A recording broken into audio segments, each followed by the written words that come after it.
अस्सलामुअलैकुम एवरीवन, ये Microsoft word का ट्यूटोरियल नंबर 4 है। इसमें हम पेज लेआउट टैब को डिटेल से देखेंगे। माइक्रोसॉफ्ट वर्ड को ओपन करके ब्लैंक डॉक्यूमेंट को चूज़ करें और ओपन कर लें। ब्लैंक डॉक्यूमेंट ओपन करके हमारे पास होम टैब ओपन होगी। हम पेज लेआउट टैब को ओपन कर लेंगे।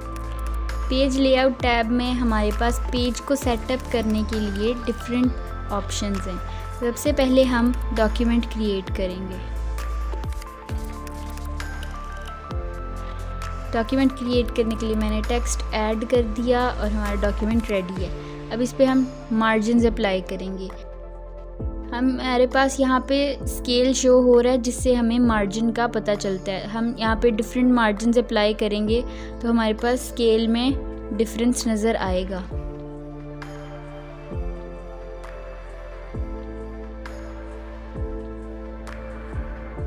मैंने इसको ऑफिस मार्जिन पे सेट कर दिया। उसके बाद हमारे पास ओरिएंटेशन का ऑप्शन है।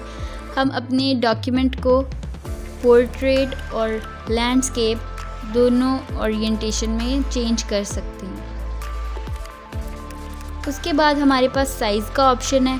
हमारे पास प्रिंटिंग के लिए डिफरेंट साइजेस हैं। A4, लेटर, लीगल, ये हमारे पास कॉमनली यूज़ होने वाले साइजेस हैं। उसके अलावा हमारे पास एनवेलप साइज़ भी अवेलेबल है।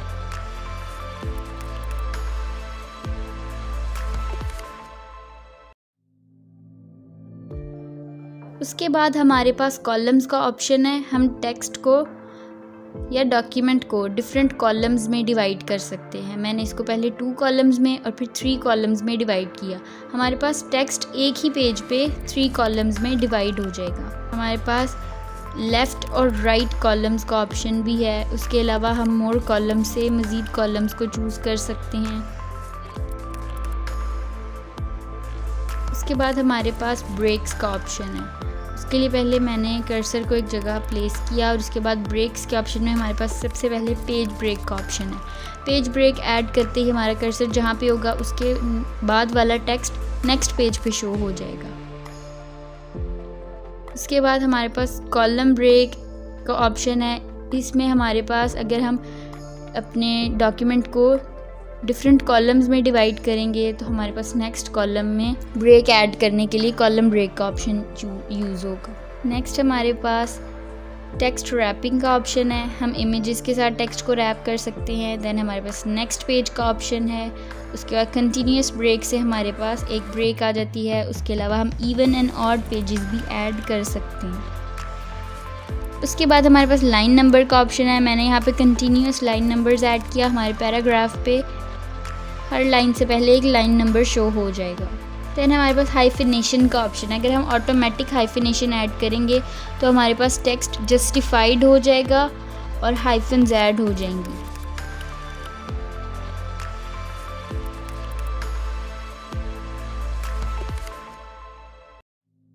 हम हाइफिनेशन को मैनुअली भी ऐड कर सकते हैं। मैंने यहाँ पे ऑलरेडी ऐड कर दिया है, इसीलिए हाइफिनेशन कंप्लीट का मैसेज शो हो रहा है। नेक्स्ट हमारे पास पैराग्राफ से रिलेटेड ऑप्शन है।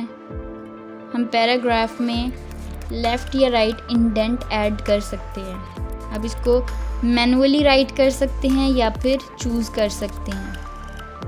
अब राइट और लेफ़्ट दोनों साइड्स पे इंडेंट ऐड कर सकते हैं।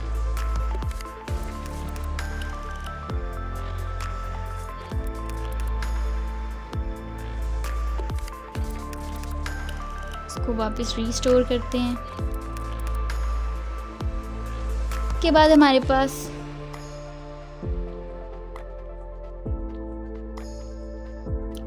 हमारे पास स्पेसिंग का ऑप्शन है। हम पैराग्राफ में डिफरेंट स्पेसिंग्स ऐड कर सकते हैं, पैराग्राफ से पहले और पैराग्राफ के बाद में।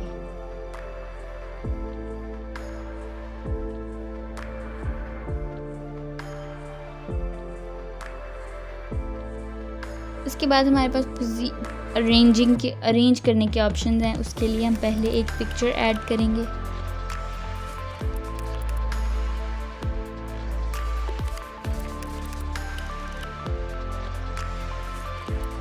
इंसर्ट टैब से एक पिक्चर ऐड की।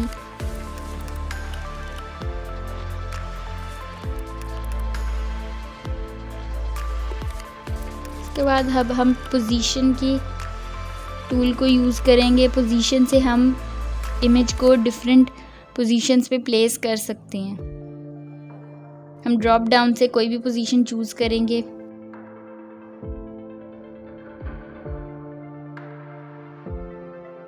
नेक्स्ट हमारे पास रैप टेक्स्ट का ऑप्शन है। हम टेक्स्ट को इमेज के साथ डिफरेंट वेज में अलाइन कर सकते हैं।